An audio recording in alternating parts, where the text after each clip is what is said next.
चलिए दोस्तों, आज का video class 10th board exam के लिए बहुत ही इंपॉर्टेंट होने वाला है। यह साइंस का क्वेश्चन है और ये ऑब्जेक्टिव 100% आपका गारंटी के साथ बोर्ड एग्जाम में ज़रूर ही पूछा जाएगा। चलिए स्टार्ट करते हैं।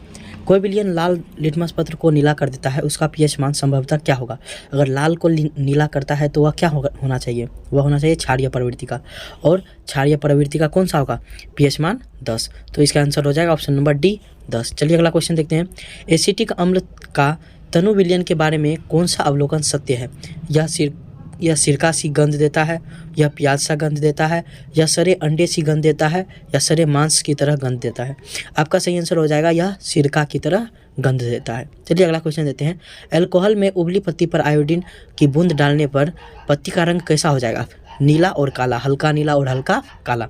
चलिए अगला क्वेश्चन देखते हैं। निम्नलिखित में कौन एक लवण है? लवण HCl हाइड्रोक्लोरिक अम्ल ये हो गया, उसके बाद NaOH सोडियम हाइड्रोक्साइड, तो लवण हो जाएगा K2SO4। ठीक है, अगला क्वेश्चन देखते हैं। किसी भी उदासीन विलयन का पीएच मान होता है? उदासीन विलयन का पीएच मान 7।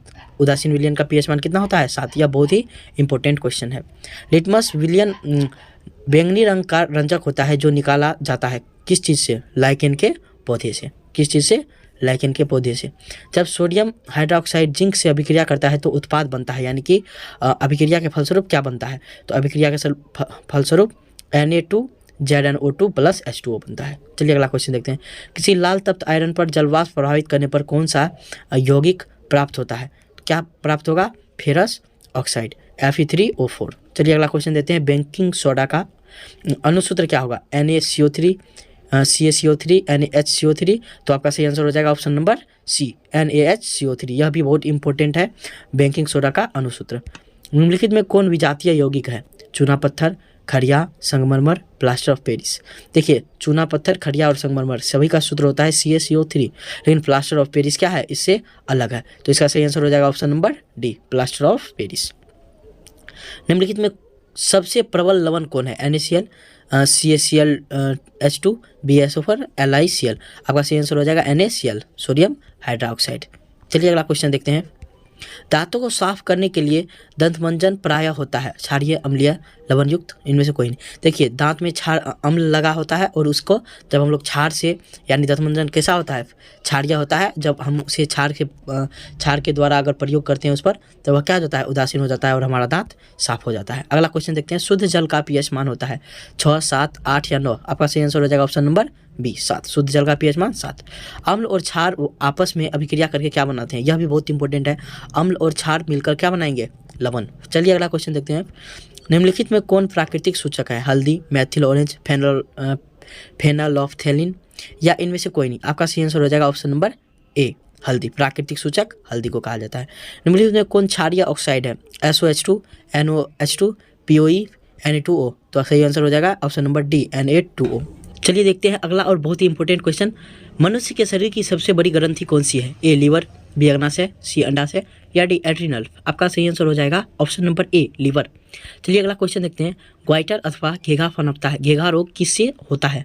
क्वेश्चन का मतलब हुआ कि घेघा रोग किसके कमी से होता है? चीनी की कमी से, आयोडीन की कमी से, रक्त की कमी से, या मोटापा से? आपका सही आंसर हो जाएगा ऑप्शन नंबर बी आयोडीन की कमी से। आयोडीन की कमी से कौन सा रोग? घेघा रोग। थायरॉक्सिन का स्रावन होता है, मतलब थायरॉक्सिन किस ग्रंथि के द्वारा निकलता है? थायराइड, यकृत, वृक्क, या वृषण? आपका सही आंसर हो जाएगा ऑप्शन नंबर ए थायराइड से। मानव में डायलिसिस थैली है? नेफ्रॉन, न्यूरॉन, माइटोकॉन्ड्रिया, या इनमें से कोई नहीं? आपका सही आंसर हो जाएगा ऑप्शन नंबर ए नेफ्रॉन। नेफ्रॉन को ही डायलिसिस थैली कहा जाता है। भोजन का पचना किस प्रकार की अभिक्रिया है? उपचयन, संयोजन, अपचयन, विस्थापन? आपका सही आंसर हो जाएगा ऑप्शन नंबर ए उपचयन। एड्रिनल हार्मोन स्रावित होता है एब्सिसिक अम्ल से, पीयूष अम्ल से, पीयूष ग्रंथ से, हाइपोथैलेमस ग्रंथि से, फिर अधिवृक्क से? आपका सही आंसर हो जाएगा ऑप्शन नंबर डी अधिवृक्क ग्रंथि से। निम्न में से कौन सा अंग संवेदनग्राही नहीं है? संवेदनग्राही अंग नहीं है? कान, आँख, नाक, या दिमाग? आपका सही आंसर हो जाएगा ऑप्शन नंबर डी दिमाग। चलिए अगला क्वेश्चन देखते हैं। मेरुरज्जु निकलता है कहाँ से? प्रमस्तिष्क से, अनुमस्तिष्क से, प्रोन्स से, या मेडुला से? आपका सही आंसर हो जाएगा option number D medulla oblongata से। निम्नलिखित में से कौन सा पादप हार्मोन है? Insulin, thyroxine, estrogen, cytokinin? आपका सही आंसर हो जाएगा option number D cytokinin. Kinin. अगला क्वेश्चन देखते हैं, दो तंत्रिका कोशिका के मध्य खाली स्थान को कहते हैं? तुमिका, सिनेटिक दरार या सिनेप्स, एक्सान या आवेग? आपका सही आंसर हो जाएगा ऑप्शन नंबर बी, सिनेटिक दरार या सिनेप्स जिसको कहा जाता है। पत्तियों का मुरझाना किस पादप हार्मोन के कारण संभव हो सकता है? जिब्रेलिन, साइटोकाइनिन, एब्सिसिक अम्ल या इनमें से कोई नहीं? आपका सही आंसर हो जाएगा option number C, abscisic acid. चलिए अगला क्वेश्चन देखते हैं, विद्युत आवेश का एसआई मात्रक क्या होता है? वोल्ट, ओम, एम्पियर या कूलम? आपका सही आंसर हो जाएगा ऑप्शन नंबर डी, कूलम। अगला क्वेश्चन देखते हैं, अतिभारण के समय विद्युत परिपथ में विद्युत धारा का मान बहुत कम हो जाता है, परिवर्तित नहीं होता है, बहुत अधिक बढ़ जाता है या इनमें से कोई नहीं? अतिभारण के समय क्या होता है? बहुत अधिक बढ़ जाता है। अगला क्वेश्चन देखते हैं, वोल्ट कहलाता है 1 जूल प्रति सेकेंड, 1 जूल प्रति कूलम, 1 जूल प्रति एम्पियर या इनमें से कोई नहीं? आपका सही आंसर हो जाएगा 1 जूल प्रति सेकेंड। अगला क्वेश्चन है, आमीटर को विद्युत परिपथ में जोड़ा जाता है श्रेणी क्रम द्वारा, पार्श्वबद्ध द्वारा, ए बी दोनों द्वारा, इनमें से कोई नहीं? आपका सही आंसर हो जाएगा ऑप्शन नंबर। किस उपकरण में धन और ऋण का चिन्ह नहीं होता है? आमीटर में, वोल्टमीटर में, कुंडली में, विद्युत सेल में? आपका सही आंसर हो जाएगा ऑप्शन नंबर सी, कुंडली में। लघु पथ के समय परिपथ में विद्युत धारा का मान होता है बहुत अधिक, 3 एम्पियर, बहुत कम, 4 एम्पियर? सही आंसर हो जाएगा ऑप्शन नंबर 1, बहुत अधिक। किसी बल्ब से 200 वोल्ट पर 2 एम्पियर की धारा प्रभावित की जाती है तो फिलामेंट का प्रतिरोध होगा 55 ओम, 110 ओम, 220 ओम, 440 ओम? आपका सही आंसर हो जाएगा ऑप्शन नंबर बी, 110 ओम। 8 ओम प्रतिरोध वाले n प्रतिरोधों को समांतर क्रम में जोड़ने पर उसका प्रतिरोध क्या होता है? n into R, n by R, r by n? इनमें से कोई नहीं? सही आंसर हो जाएगा option number A, N R. शुष्क सेल में धन इलेक्ट्रोड किस धातु का होता है? कॉपर का, जस्ता का, कार्बन का या लोहे का? सही आंसर हो जाएगा ऑप्शन नंबर सी, कार्बन का। 1 वोल्ट कहलाता है 1 जूल बट्टे सेकेंड, 1 जूल बट्टे कूलम, 1 जूल बट्टे एम्पियर या इनमें से कोई नहीं? आपका सही आंसर हो जाएगा ऑप्शन नंबर बी, 1 जूल बट्टे कूलम।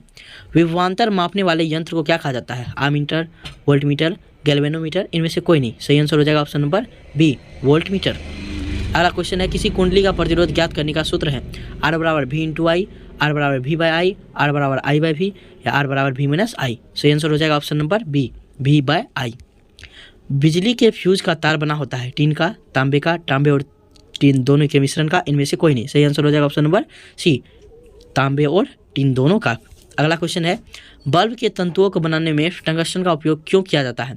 क्योंकि इसका गलनांक 3380 डिग्री सेल्सियस है, क्योंकि यह निम्न ताप पर पिघलता है, क्योंकि इसका गलनांक 100 डिग्री से 200 डिग्री के बीच है, क्योंकि इसका गलनांक 300 डिग्री सेल्सियस है? सही आंसर हो जाएगा ऑप्शन नंबर ए, क्योंकि इसका गलनांक 3380 डिग्री